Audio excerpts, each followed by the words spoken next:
In session 2, we will be discussing political and economic outlook for Vietnam. Moderating this session will be Mr. Manu Bhaskaran, Director of Centennial Group International and Founding Director and Chief Executive Officer of Centennial Asia Advisors. Mr. Bhaskaran, please. Thank you. After a somber start in the morning, I'm pleased to tell you that we are moving to a session where hopefully there will be a bit more positive news. The portents for Vietnam have certainly been improving. The economy has delivered strong growth in the past 2 years, and there is now much talk about how Vietnam could benefit from the trade spat that China has with the United States in terms of production relocation and so on. Moreover, for Vietnam, the coming into effect of the comprehensive and progressive Trans-Pacific Partnership is likely to result in tremendous synergies for that economy. Vietnam is probably the biggest winner. I think it might help if the doors were closed because there's a lot of disturbance and noise. So could we have the door closed, please? In the 30 years since Vietnam launched its Doi Moi reforms, the country has gone through cycles of optimism and pessimism, booms and busts. Too often, Vietnam's extraordinary prowess in supply-side matters, such as the quality of its labor, has been undermined by weaknesses such as in its financial sector. Whether it was the proliferation of bad loans or rising inflation or a plunge in the external accounts. Another downside to Vietnam's otherwise impressive economic performance has been corruption. So there are many deep questions that we need to answer as we look forward. Will Vietnam revamp its growth model to take account of these weaknesses and the many changes in the global environment?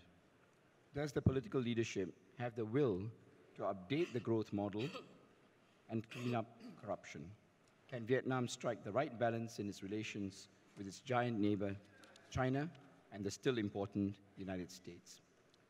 We're joined in this panel by two long-standing observers of Vietnam, Dr. Alexandra Vu Vinh, who is Professor, College of Security Studies at the Asia Pacific Center for Security Studies in the United States, and by Dr. Vu Tan Tu An, who is the Dean, Fulbright School of Public Policy and Management, Fulbright University, Vietnam. In seeking a balance between learning as much about Vietnam as possible and making sure that you reach lunch on time, I think we will have to cut this session a bit short. So each speaker will speak for a maximum of 20 minutes, and after that we will open up for as long a discussion as possible. So now may I call on Dr. Vu Vinh to begin his presentation. Thank you. Thank you, Manu.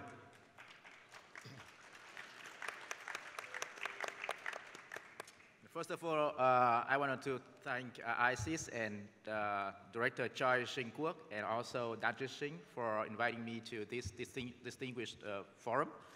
In the title of our forum, there's the word outlook. And I think that it suggests a strategic perspective, a long-term strategic big picture perspective. And so when I look at Vietnam from such a perspective, zoom out and look at it, put it in a international context as well as a historical context, I see some very interesting parallels between today and 30 years ago. So today we have 2019. 30 years ago, we have 1989. It was a tremendous year in history. In December of 1989, the Cold War was over when Soviet leader Gorbachev met with US President Bush in Malta. The Cold War came to an end. Then entered the post-Cold War era. And the post-Cold War era also came to an end last year in 2018 with the launch of the trade war by the Trump administration against China. And so I think Barney also pointed to the fact that even if the trade war is just a matter of a few years, but the U.S.-China competition will outlive the Trump administration. So I think for Vietnam, it's entering a new era in the international environment. At the same time, it's also entering a new era in its own domestic politics. And there are parallels between today and 30 years ago.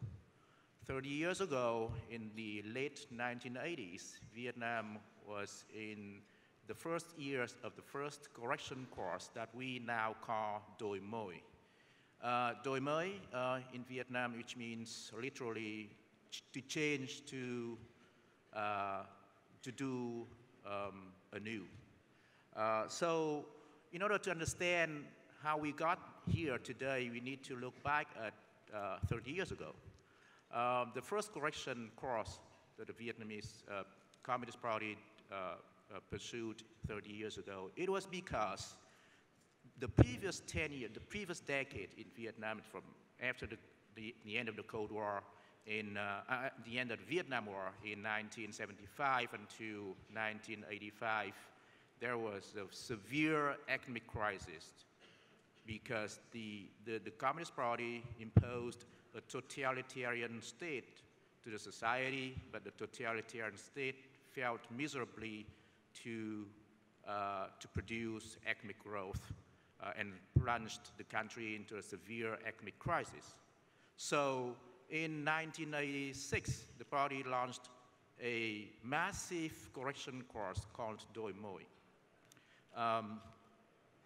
The Doi Moi actually is a combination of preceded by a gradual introduction of elements of the free market and a gradual loosening of elements of totalitarianism.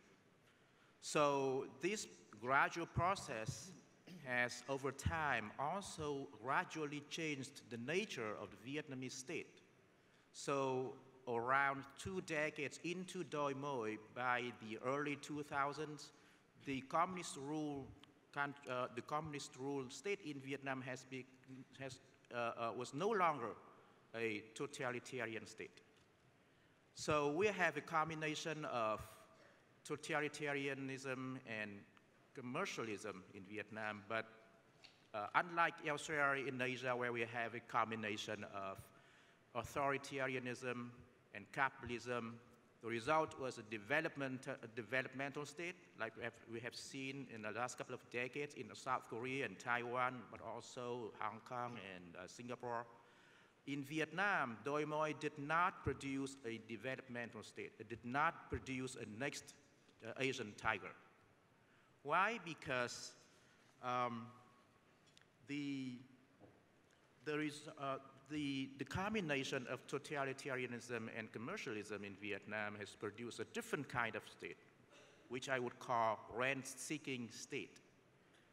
The developmental state, in the developmental state, the government intervenes to enhance the country's competitiveness in the global market.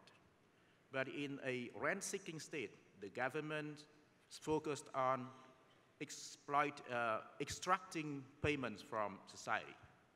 So that was the nature of the Vietnamese state that has become the essence of the Vietnamese state after 2 or 3 decades of Doi Moi. And so by the mid-2000s, the most powerful political current in Vietnam has become rent-seeking rather than national modernization or even regime preservation. And so the result in terms of the economy is a slowdown, is a protracted, it's a long process, a decade of slowdown. So Dr. Tu, I think, talked about that a little bit.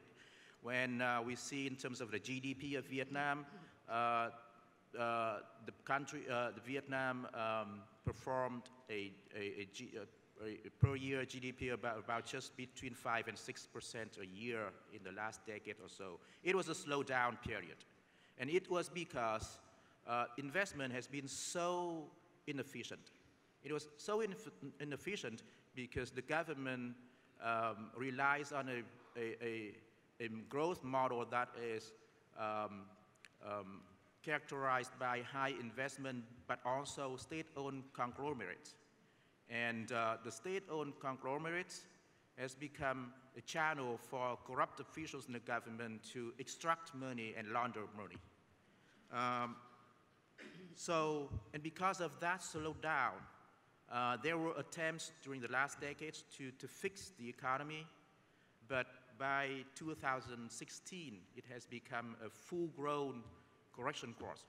So compared to 30 years ago, we had Doi Moi as a full correction course of the totalitarian state, which is the classic communist state.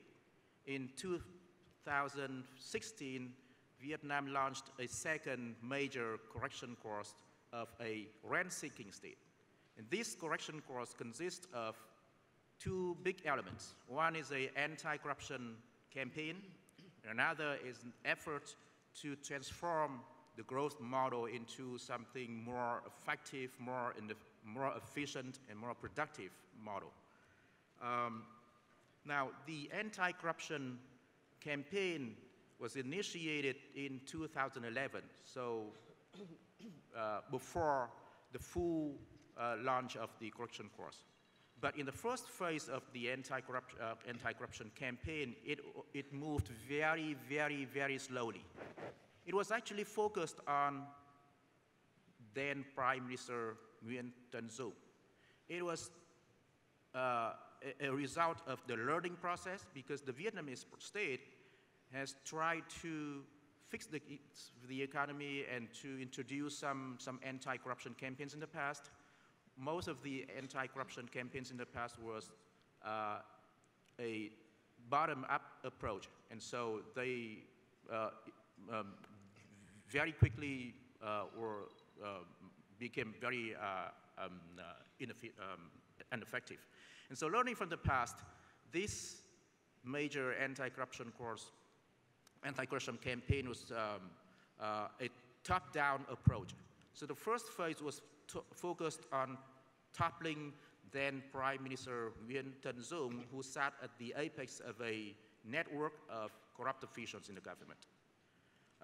So the battle between the two forces in the party, the rent-seeking forces led by Prime Minister Nguyen Tân Dũng, and the anti-corruption forces led by the party General Secretary Nguyen Phu Trọng. The battle seesawed throughout the 4 years from 2012 until 2014, until Nguyen Tân Dũng was defeated at the 12th Congress of the Communist Party of Vietnam in January 2016. From then on, the anti-corruption campaign entered a second phase where it attacked 4 major rent-seeking networks in the country. Now, at the core of the rent-seeking state in Vietnam is a political business complex that commercializes the state's ownership of land and policy and firms and funds for private purposes, for private interest. Such political business complex has permeated the Vietnamese party state and the economy, which is called socialist-oriented market economy in Vietnam. But four big networks of rent seekers emerged as the biggest. The largest and most influential rent-seeking network is centered on Prime Minister Dũng. During his 10 years in power as Prime Minister, he built a private empire with 2 major wings, one in the industrial sector, another one in the financial sectors with the big banks, and multiple tentacles in the provinces, in the police, in the military. The other 3 of the big force, one is based in the Ministry of Defense, the military. Another one is based in the Ministry of Public Security, the police and the security forces. And then the 4th one is based in the local government in Ho Chi Minh City. So these are the four major rent-seeking networks in Vietnam. Now, the thing is that in the last 2 years, the anti-corruption campaign led by Party Chief Nguyen Phu Trong has been in full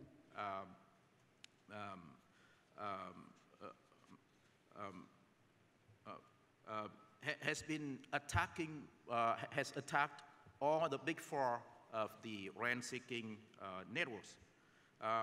In early 2018, for example, a Politburo member, Dinh La Thang, who was a major ally of Nguyen Tân Dung, was arrested and put in jail. That was the first time ever in the history of Communist Vietnam as a Politburo member is put in jail. Of course, they stripped of his title a few months before they put him in court and put him in jail. So he was put in a prison and sentenced to 30 years in prison for corruption. Then in November, a former chairman of the biggest investment bank in Vietnam, his name is Trần Bắc Hà, he was arrested in Laos and then extradited to Vietnam. He was dubbed the second prime minister under Prime Minister Nguyen Tân Dung because he was the chairman of the biggest bank, and so he was able to move billions of US dollars. So he was able to determine who's the winner, who's the loser in the Vietnamese economy during the 10 years that Dung was in power. For example, in the last 10 years or so, he can pour billions of dollars to lend to somebody, to a banker who lost his liquidity and was on the verge of default, to make him a majority voter, a majority to get the majority share in the best performing bank of Vietnam and then take over that best bank. So you have those close allies of Dung arrested in 2018. Then we also have some of the major rent-seeking networks in the military, in the police were attacked during the last year. A major front company of the military, they use the front company to use the military asset for their own private interest. And the bosses of that front company was prosecuted. One of the bosses of that front company is a relative of the former Minister of Defense, Phung Quang Thanh. And then we have in the last year 4 police generals were put in the court. 2 of them were, one of them is a former Vice Minister of Public Security. Another one is a current Vice Minister of Public Security. So we have that in the police as well. And then in the last 3 months, the Ho Chi Minh City rent-seeking group was also under attack, with 4 former vice mayors of Ho Chi Minh City were either arrested or removed from office. One of them is a current first deputy party secretary of Ho Chi Minh City, Tet Thành Cang. He was removed from the central committee of the party in December. And probably will be prosecuted in the next couple of months. So these are the major acolytes of Lê Thanh Hai, who was a former mayor who ruled Ho Chi Minh City for 15 years first as a mayor and then as party secretary from 2001 until 2015. So we have the big 4 in Vietnam under heavy attack by the anti-corruption campaign. However, the anti-graft drive remains limited in strength. Why? Because Dung and Lê Thanh Hai, the boss of the Ho Chi Minh City rent-seeking group, and former Minister of Defense Phung Quang Thanh were still untouched. So, and also several of their close associates and many leading rent seekers are still sitting on the Politburo and the Central Committee of the Communist Party. So this indicates the rent seekers' continued strength, but it also reflects Party Chief Chong's cautious approach to anti-corruption, which prefers selective attacks rather than sweeping battle. And Chong has famously stressed that the anti-corruption campaign must not break the vase when beating the rats, which means that they have to maintain party control, has to maintain political stability, and the higher goal of the anti-corruption campaign is to maintain stability and to preserve the regime. In fact, Chong has been fighting a two-front battle against both corruption and political liberalism. He launched the anti-graft drive under the larger agenda of cleansing the party from corruption and from ideological paganism. So also last year, they purged a former deputy minister of science and technology who pioneered a publishing house propagating liberal thought. And while Chong laments that corruption is threatening the survival of the party, he also believes that political decadence is even more dangerous than ethnic corruption. So his preference for regime preservation has prevented him from adopting measures that would structurally keep rent-seeking in check. So the state ownership of land and major banks and major companies remained intact. The reform of the state-owned companies are moving very, very slowly and only in the direction of sharing the shares rather than really reforming the way the state officials manage those state-owned companies. So very little has been done to make the officials really accountable. Very little has been done to make the political process really transparent and subject to public scrutiny. So the fate of the anti-corruption campaign continues to hinge on one person, the party chief Chong himself. Now, last year, President Trần Đại Quang passed away in September, paved the way for party chief Chong to assume the state presidency. And so for the first time in many decades in Vietnam, you have a party secretary general who is also state president. But the dual hat that President Chong now has doesn't mean that he's now Vietnam's strongman. Also, because he lacks the dynamism and the connections that would translate high offices into widespread influence. Also, it would be misleading to compare him to China's Xi Jinping. Why? Because there are very fundamental differences between Xi Jinping and Nguyen Phu Trọng. While Xi Jinping's dream is to make China greatest again, and probably also make him greater than Mao, Chong's ambition is to save the Communist Party of Vietnam from decay. While Xi is willing to take risks, Chong is very risk-averse. And also, while there is no time limit to Xi's hold on power, the Communist Party of Vietnam's constituents rules out Chong's re-election as party chief in 2021 when the party convenes its 13th Congress. Now, the front runners for succeeding Chong at the 13th Congress of the Communist Party in 2021 are two people. One is the Executive Secretary Trần Quốc Vượng, and the other one is Personnel Cha, who's the head of the organization department of the party, Phạm Minh Chính. Vượng appears to be the preferred candidate by Trump himself, and Vương appeared to be more favored by conservatives in the party, while Ching is the preferred candidate of the modernizers and the rent seekers in the party.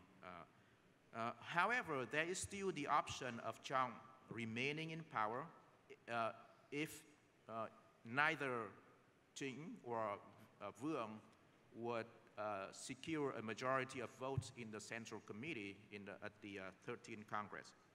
So there are basically three major options, either Chang or Ching or Vương. But even so, the success of Vietnam's second correction course still heavily depends much on these three people commitment to combating corruption and modernizing the economy. Now, it's not just about the people, the leaders, but also the international environment also has a very a great impact on the trajectory of Vietnam. And the lessons that we can learn from 3 years ago can also shed light on this. In 1986, Vietnam launched Doi Moi, right? But in 1989, Doi Moi reversed course partially, not fully, partially, but also very consequentially, when the leadership at that time was shocked by the collapse of communism in the Eastern Europe. And they imagined the menace of regime change coming from the West. So what they did was they decided to veer closer to China rather than the West. And so there was a China tilt in the Vietnamese Doi Moi, in the Vietnamese reform years, which very much indirectly but very effectively hindered the modernization process, the reform process in Vietnam, which put the conservatives in the hand of Doi Moi, of reform. And so, it decisively contributed to the rise of rent-seeking in the following decades. By restraining Western-oriented modernization and suppressing the strength of nationalism, of patriotism that is anti-China but also tends to be pro-Western. So today we also have a similar situation when Vietnam's second correction course is taking place within a major change in international environment. However, this time we have a Western tilt rather than a China tilt in the direction of Vietnam's international orientation. So Vietnam is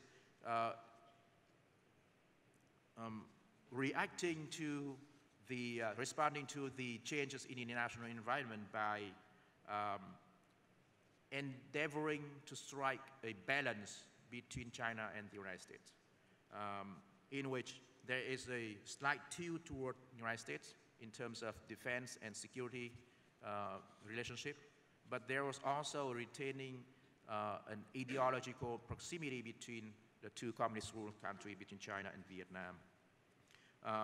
However, the crisis of the Vietnam-China relations caused by China's deployment of a oil rig in 2014 has plunged the relationship to a very low level and shattered the trust between the two countries' leaders. And so it proved to be a point of no return and pushed Vietnam to cross the equidistance line to veer closer to the United States. So now, even though Vietnam tries to maintain a balanced position between the US and China, but Vietnam actually is a little bit closer to the US than to China. So the relationship between China and Vietnam is warm outside, but cool inside. The relationship between Vietnam and the United States is getting even warmer, even warmer. However, Vietnam will not veer too far from China and not too close to the United States. Unless China does something that the Vietnamese would perceive as very hostile. So the Vietnamese try to strike a balance between China and the United States, but they are also very aware of the uncertainty in that relationship, in the international relations. So in response to the rapidity and the unpredictability of changes in international relations, Vietnamese have developed their own concept of forward defense. And forward defense, their concept of forward defense means that they would gear their defense effort to preventing dangers to their security ahead of time. What are their major measures of forward defense? They try to strengthen their ties to other major powers rather than the United States and China: Russia, India, Japan. They also insist on ASEAN centrality in the emerging international or regional architecture. They also try to forge free trade agreements with key actors like the CPTPP and also the EU-Vietnam Free Trade Area Agreement. So these relationships with the major powers, these free trade agreements and ASEAN centrality are the major elements of the insurance that Vietnam tried to build to ensure their balancing act between China and the United States. Of course, Vietnam is trying to avoid the crossfire of the the U.S.-China power rivalry. But I really doubt that Vietnam can maintain its neutrality in this rivalry because of the strategic location that Vietnam has at the southern gate of China and along the sea lines of communication in the South China Sea. So I think this neutrality in the great power competition may prove to be an illusion. And so all of the effort by Vietnam to avoid taking sides in this great power competition may strike back and cost Vietnam even more. So this, I think, in conclusion, I think this forward defense concept and the balancing act of Vietnam's pursuing among the great powers will have to need more bolder imagination and stronger activism to rise up to the challenge. Thank you. Thank you. Thank you, Dr. Wu Wing, for that very insightful overview of domestic politics and also the implications for its foreign policy. Can I now turn to Dr. Vu Tan for his presentation? Good morning. I would like to thank the organizers and Professor Choi Shin-sok individually for inviting me to come to this forum. And I was asked to talk about the economy. So I'm going to use a slide. The title of my presentation is about the search of a new growth model in Vietnam. As mentioned in Dr. Wu Wing's presentation, I'm going to talk mostly about the economy, but I also touch upon a little bit on the political economy and the social sentiments in Vietnam these days. All right, so first of all, I would like to look back, since đổi mới in terms of Vietnam economic growth. And over the last 3 decades, Vietnam has been able to maintain an impressive average growth rate of 6.8%, and thereby transforming Vietnam from a low-income to a middle-income country. The poverty rate has been declined from like 60 to 70% in the 80s to now about 7%. And Vietnam today ranks 44th in terms of nominal GDP and 34th in terms of purchasing power parity. But another thing, if you look at this graph, is in the 80s, the highest growth rate was about 6 or 7%, in the 90s about 9.5%, in the 2000 about 8.5%. But now when we achieve 7.1% in 2018, it's considered to be a great success. So you can see even though we are declining in terms of GDP growth, we are still have a lot of room for improvement. And I think that that is something Vietnam government and the Vietnamese party really try to improve. So we have a great ambition to grow much further. So that's why I am going to talk about the, changing the growth model in Vietnam. So the government of Vietnam has recently acknowledged that its extensive growth model, which relies heavily on cheap labor and natural resources, is running out of steam. In the last decade, both real and potential GDP growth rate has been falling. And moreover, there are emerging factors threatening the sustainability of economic growth, for example, climate change, environmental pollution, income inequality, and vulnerability to external shocks. So not only has the quantity of growth of Vietnam has been declining, its quality and sustainability are also showing alarming signs. And there has been, in recent years, discussion on how to restructure the economy and how to transform its growth model. So while no consensus has been reached, there is emerging agreements about the new engine of growth, namely the private sector, technology, and cities. And I'm going to talk about it in the second, in the next couple of slides. But let's first review the old engine of growth. So the first one is domestic demand. If you look at the chart, Vietnam is a consumption society. So about 73% of Vietnam's GDP comes from domestic consumption, which is high in any standard. To put it into perspective, if you compare Vietnam to China, for example, the consumption accounts for about 40% of GDP in China, and in Vietnam, it's about 73%, which is very high. And I think Vietnam will rely even more on domestic consumption in the future. If you look at this picture, which is coming from the World Bank report, together with the Vietnamese government a couple of years ago, the title of the report was Vietnam 2035.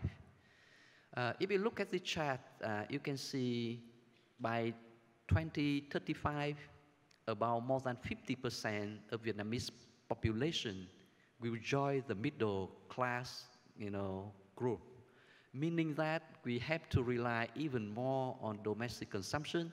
But at the same time, I'm going to touch upon it a little bit at the end of the presentation. It creates huge social and political pressure, because with the coming middle income class, there will be demands on freedom, demand on autonomy, and demands on the right of the people to exercise their power vis-a-vis the government. So I think that will be a huge challenge for the Vietnam moving forward. The second growth engine in Vietnam is clearly investment. And if you look at the chart, Vietnam has been able to maintain a very high rate of investment of more than 30%, and at some point even beyond 40% of GDP. I don't think many countries in the world can maintain that. Of course, China has been very successful in maintaining high investment rates, but probably Vietnam will be the second. This is something that quite important for Vietnam, especially for the current growth model. If you look at the way the economists used to decompose growth into three parts, one is labor, the other is capital, and the third is technology or productivity. Then you can see Vietnam economy rely a lot on investment. So investment accounts for more than 3/4 of the growth in Vietnam in the last decade or so. And it's continued to be the case in the next coming years unless the government changing its growth model with more emphasis is put on technology and innovation. If you look at Vietnam these days, the economy relies a lot on foreign direct investment. This is clearly a success from the economic point of view. It creates a lot of competition, it creates jobs, it creates industrial capacity, but at the same time, Vietnam now has been heavily dependent on FDI. And if you look at this, for example, compared to other countries, the FDI sector accounts for about 6.5% of our investment, and the contribution of the FDI sector to export and value added in Vietnam is very high. About nearly 3/4 of Vietnam export comes from the FDI sector. Think about that. We usually talk about the Northeast Asian model. For example, if you look back in Japan, in South Korea, Taiwan, and even China, you can never see that big role of the FDIs plays both in terms of export, import, and in terms of industrial contribution. But I think that I can see this trend is continuing because of global, national, and local forces. Vietnam has been very committed to economic integration. I often joke that it's really hard for Vietnam now to come up with another major TFP, right? So free trade agreements, because we already signed everything possible. So it's really hard to come up with a new one. And of course, Vietnam benefits from China Plus One policy of investor, and there has been some discussion about that in the first session. From the national perspective, we really want to take advantage of the competitive labor cost, which is relatively low, and the government has been trying very hard to remove barriers to investment, barriers to market entries, and trying to create a more friendly business environment for FDI firms, especially in recent years.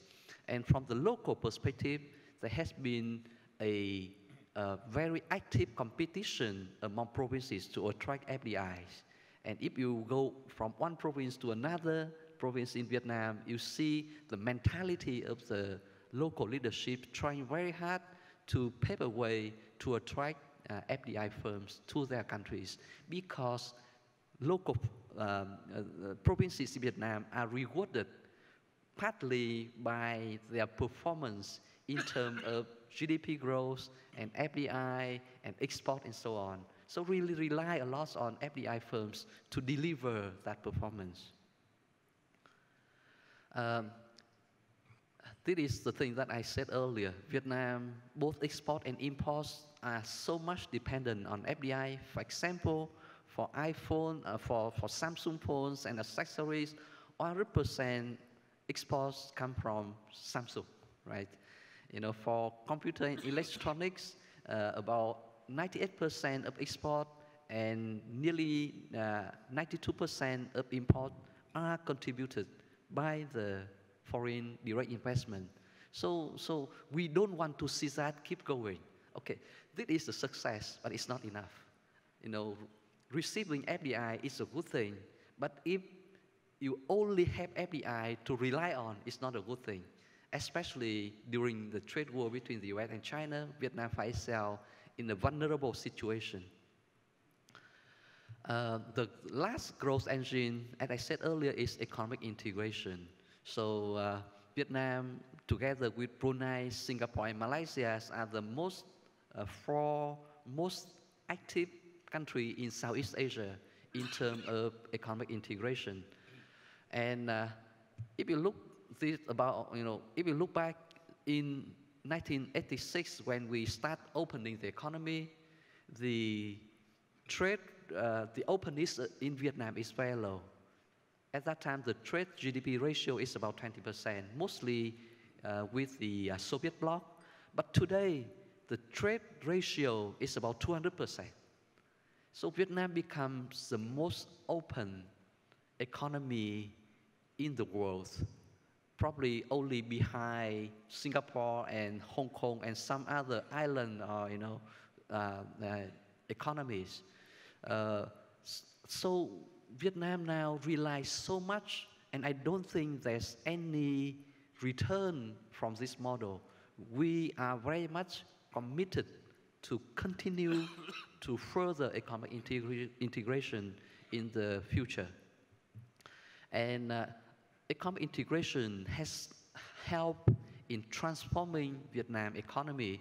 If you look back like 10 years ago, 23% of Vietnam export come from petroleum. Now it's less than 2%. 10 years ago, there was no export on, for example, of the cell phone. Now nearly 20% of our export are Samsung cell phone. So the export market has been transformed tremendously in the last decades, and we expect to see that continue in the coming decade. Now let me spend the last 7 minutes or so on the new engine of growth in Vietnam. The first is we need to change the dualistic nature of the economy. By that I mean we need to change from the import substitution, and here I refer directly to Vinashin case, which was collapsing about 10 years ago. And we need to change from import substitution to import promotion. We need to change from reliance too much on state-owned enterprises to private enterprises, including foreign direct investment. And we need to switch from protectionism to openness and economic integration. So this clearly is the case. And I think if we can manage to change this dualistic nature, Vietnam economy can achieve like 8 or 9% growth easily. But it lies more with politics than economics. The second new engine of growth is the Vietnamese government is very much aware of the crucial role of cities. This is data coming from a recent report by A.T. Kearney, basically telling us the importance of cities for the competitiveness in the 21st century. But if you look at Vietnam, for example, despite the fact that we have 5 major cities contributing for about 21% of population, but it contributes only about 35% of GDP growth, which we consider to be low on international perspective. And Vietnam government has been aware of this fact. And actually, the sad fact is, in the last 10 years, the contribution of these 5 cities, including Hanoi, Ho Chi Minh City, Da Nang, Cần Thơ, and Hải Phòng, doesn't change. Which implies that the productivity growth of these 5 cities is not higher than the average of the country, right? Which is a disappointing fact. So the government of Vietnam has to change that, but in order to do it, clearly it has to work with the local, the cities, especially in changing the fiscal incentive. To give you one single example, Ho Chi Minh City now has to pay a huge economic tax to Hanoi of 82%. So if it can earn like $100, it has to send $82 to Hanoi in terms of transfer, which is then used by the central government to distribute to poor performing provinces for political purpose. So, really Vietnam has to change that. The third engine of growth is innovation and technology, but Vietnam is not really ready for that yet. In Vietnam, if you go to Vietnam this day, you will hear a lot about Industrial Revolution 4.0. You will hear a lot about startup, innovation. But if you look at innovation capacity, the readiness of labor markets and the financial market, education and skill, Vietnam are not that ready. So we have to work very hard on those fronts in order to be able to take advantage of the new technology. And if I I have to advise the government. I would say the government should take the adoption and adaptation approach rather than the invention approach, because we are not really there yet. Yes. And to the topic that many of you are interested in, how the US-China trade war will affect Vietnam. Vietnam is located in a geopolitically contestable region, and at the same time very open to international trade that I said earlier. So Vietnam is likely to be significantly impacted by the escalating US and China trade war. In the short run, Vietnam may gain from trade diversion away from China, but quantitatively, the effects seem to be modest. If you look at this picture, for example, the Vietnamese exports, which are similar to those of China, that's subject to punitive tariff of China, of the US, is only 13 billion, which is less than 6% of Vietnam's total export. So from the economic point of view, I don't see a huge impact or the huge benefit in terms of trade diversion away from China. In the medium term, I think Vietnam may benefit from the reallocation of global supply chains and investment from China. But as I said earlier, it depends very much on Vietnam's capacity to take that opportunity. And in the medium term, I think there are also downside risks. For example, the trade risks, we are very open to trade, and China and the US are the biggest trade partner of Vietnam. If you take China and the US together, they account for more than 30% of Vietnam's total export and import. So any trade tension between the two countries will immediately affect Vietnam. In terms of monetary risk, there's a huge pressure last year for depreciating the Vietnamese dong because of the depreciation of the Chinese yuan. And there has been some worry about the reduction in FDI and the capital outflow in the stock market in Vietnam, even though it didn't happen in 2018, but there has been always the risk, the downside risk over there. But at the end of the day, I think the biggest risk come from the fact that we may have to make the choice between the two world power. Vietnam never, ever wants to make that choice, all right, to be very frank. And it will be a very fortunate future if Vietnam have to make that point, and you don't know, which country Vietnam should rely more on. In Vietnam, we have an old saying that the nearby water cannot relinquish the faraway water cannot relinquish the nearby fire. So that is the old saying in Vietnam. So at the very end, in terms of medium-term outlook about the economy, Vietnam is very committed to continue its openness, CPTPP, EVFTA, RCEP, and so on. But the tricky part is how to navigate the US and China trade war. I will expect Vietnam will grow at the rate of 6.5 to 7% in the next 2 or 3 years. In terms of politics, there has been a consolidation of political power and the imposition of party discipline, as Dr. Wu Wing mentioned. But again, there's no tolerance of challenges to the party power for sure.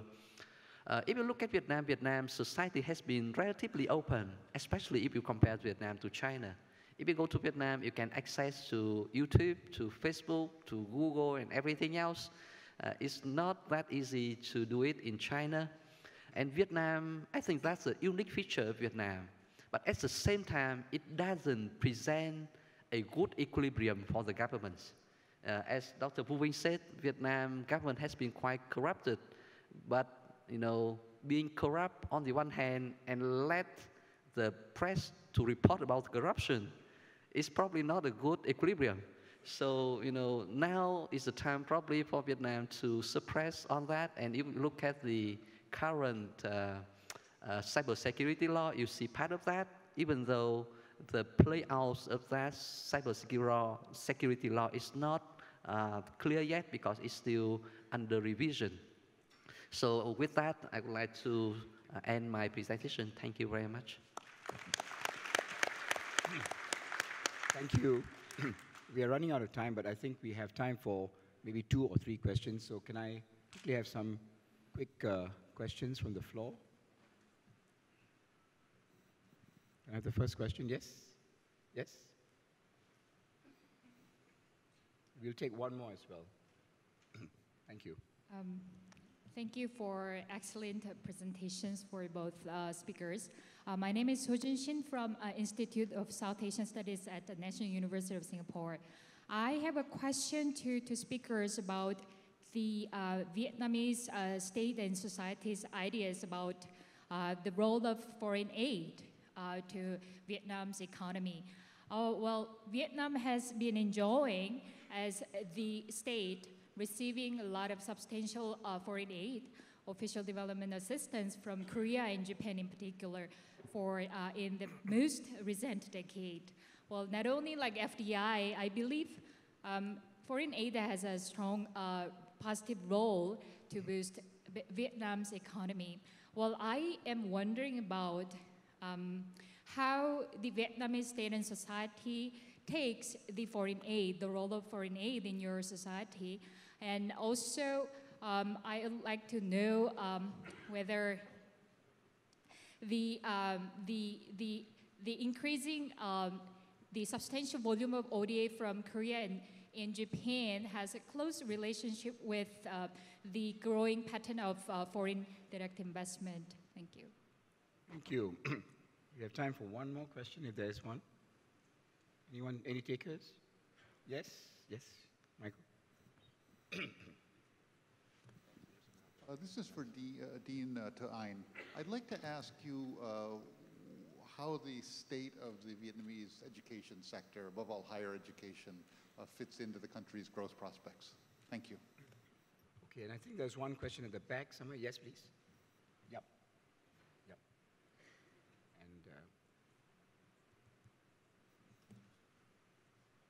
And Liu Shizhong from Taiwan Trade Promotion Agency. I have a question for Dr. Tuan. I couldn't agree with you anymore about your cautious but relatively optimistic assessment of the impact of U.S.-China trade war on Vietnam.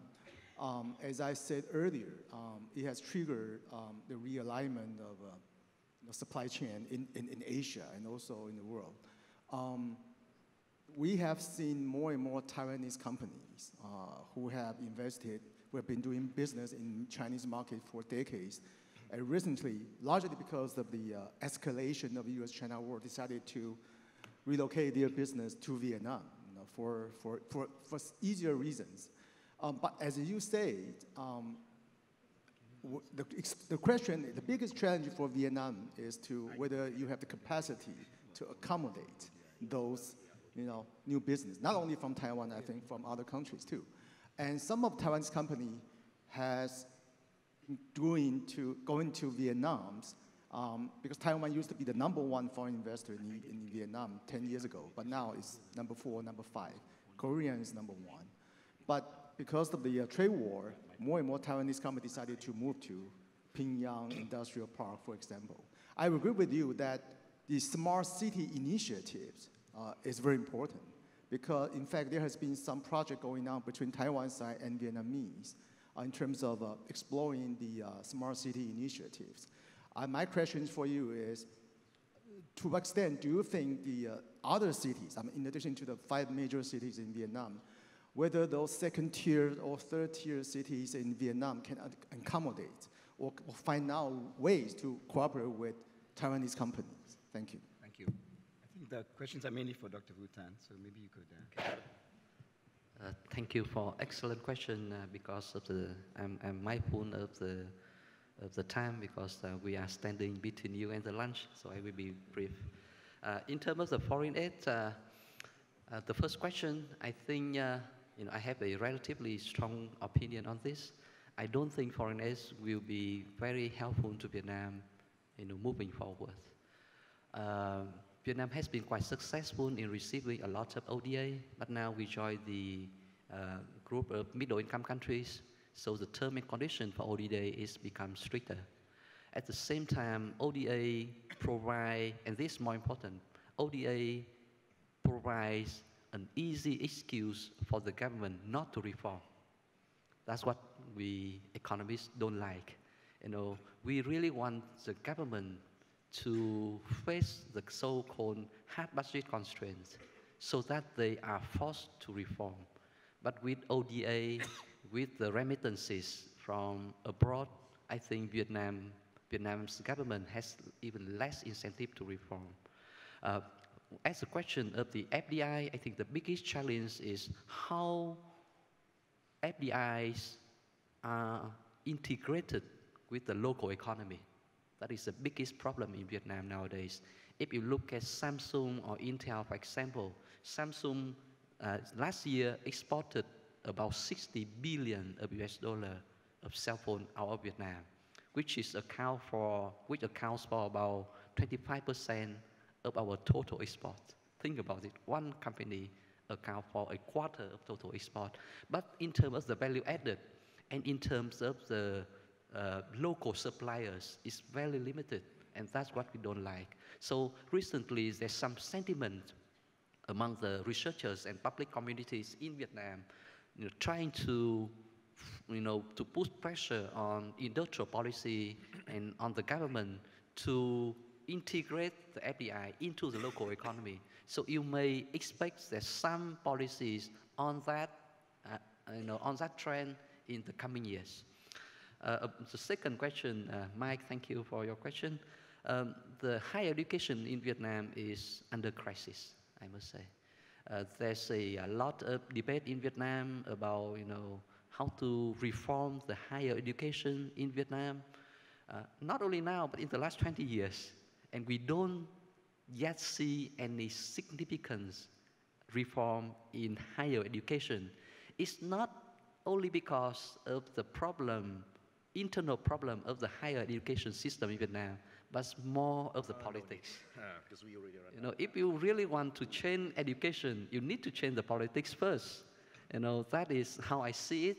And changing the politics, changing the vested interest groups is not that easy. And that's why in the last 2 decades, we haven't seen any significant reform in higher education in Vietnam.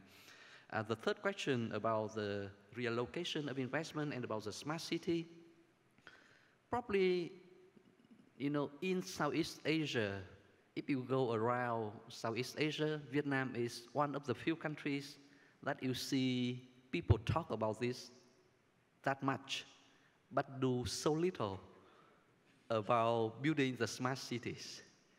Again, I often joke that, in order to build smart cities, you need smart leadership, you need smart governance, smart institution, and not that much corruption, right? So if you really want to work on smart cities, you need to pave the road for that.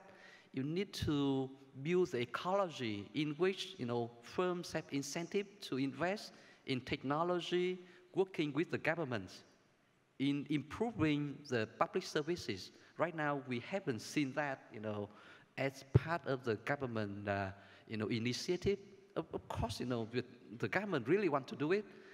It doesn't yet, fully know how to do it, but at the same time, the current political and economic situation is not conducive, to that yet. And the last part of the question is about the second-tier provinces. And if you go to Quảng Ninh province, which is the province next to the border of China, Quảng Ninh is doing super well in recent years. If you want to pick a province in the south, I would recommend Bình Dương, for example. These are the 2 best performing second-tier provinces in Vietnam. I used to recommend Da Nang, but now, with the corruption cases in Da Nang and Da Nang leadership are under, huge pressure and disciplines from the central government, I don't think Da Nang is ready for that. But Bình Dương and Quảng Ninh. Thank you. We're running out of time, but I guess I can summarize this by saying that there seems to be a tone of guarded optimism. The key to Vietnam's prospects seems to be the political will and the political skill in transitioning to a new growth model, but that requires a lot of work on the anti-corruption front, as well as on a whole host of other issues, including tackling education and so on. Ladies and gentlemen, I think you'll agree that the two panelists have really contributed a lot in terms of our understanding of Vietnam, so please join me in thanking them.